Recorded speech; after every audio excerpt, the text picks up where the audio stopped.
3 जुलाई 2023 को ताजपुर थाना में मुर्गा मंदिर परिसर में एक शादी समारोह चल रहा था। उस शादी समारोह में हर्ष फायरिंग के दौरान एक लड़के की मौत हो गई थी। इनफैक्ट उसे हर्ष फायरिंग नहीं कहा जाएगा, एक लड़के की गोली लगने से मौत हो गई थी। बहुत ही आश्चर्यजनक बात ये हम लोगों को समझ में आई है कि जब ये घटना हुई तो वहाँ पर काफ़ी लोग थे, मीडिया के लोग भी जानते ही हैं, घटनाओं को तुरंत रिपोर्ट हम लोग करते हैं। लेकिन ये बहुत आश्चर्यजनक तरीके से एक ऐसी घटना देखी जिसमें एक व्यक्ति की, एक लड़के की गोली लगने से डेथ हो जाती है और उसके बाद ना सिर्फ पूरा समाज और परिवार बल्कि आसपास के किसी लोगों ने और मीडिया के माध्यम से भी कहीं पर कोई सूचना नहीं आती। और इस लड़के का परिवार जो है, क्योंकि इसके परिवार जो है बड़े गरीब थे और इन लोगों ने आसपास देखा कि सेम ही कम्युनिटी के लोग हैं तो उन पर सामाजिक प्रेशर भी था, तो उन लोगों ने अपना किसी को रिपोर्ट तक नहीं किया मैटर और शव का दाह संस्कार भी कर दिया था। 3 तारीख से लेकर 23 तारीख तक 20 दिन तक इस घटना की कोई भनक नहीं थी पुलिस को भी और किसी को भी कैसी कोई घटना घटी है, कहीं पर भी इसको मीडिया के द्वारा भी नहीं उठाया गया था।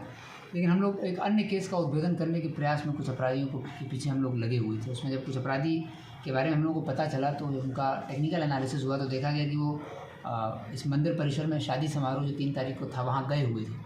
जब इनसे जाने का वहाँ औचित्य पूछा गया और वहाँ फिर हम लोगों ने पता चला कि ये हथियार लेकर वहाँ क्यों गए थे, तो स्पष्ट हुआ कि वहाँ पर उस दिन इन्हीं लोगों के हथियार से एक लड़के की डेथ भी हो गई थी। मृतक जो है वो प्रत्युष कुमार नाम का लड़का था और प्रत्युष कुमार नाम के लड़के की गोली लग के डेथ हो गई थी।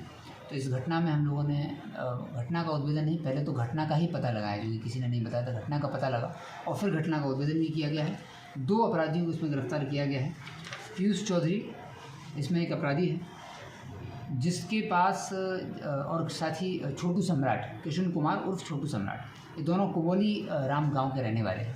इन लोगों से जब पूछताछ हुई, इनके पास से हथियार भी बरामद हुए। इन लोगों ने बताया कि इनके पास एक देसी पिस्टल था जिसको लेकर के ये खुदनेश्वर मंदिर परिसर के अंदर गए हुए थे और इनके ग्रामीण के रिश्तेदार के यहाँ शादी थी, तो उसी शादी को अटेंड करने के लिए गए हुए थे। तीनों दोस्त आपस में थे, मृतक और बाकी 2 साथी भी थे और ये लोग वो पिस्टल को आपस में खोल जोड़ करने का प्रयास कर रहे थे और एक दूसरे को दिखा रहे थे।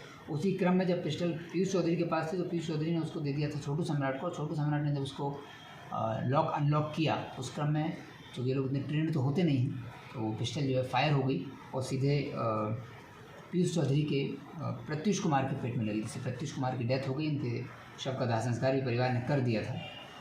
गिरफ्तारी के बाद जब हम लोगों ने जब पता लगा कि ऐसी घटना हुई थी तो वादी के जो मृतक थे उनके परिजनों से संपर्क किया तो परिजनों ने घटना को स्वीकारा, यहाँ ये घटना हुई थी, लेकिन सामाजिक दबाव में और अन्य के कारणों से उन्होंने घटना को रिपोर्ट नहीं किया था।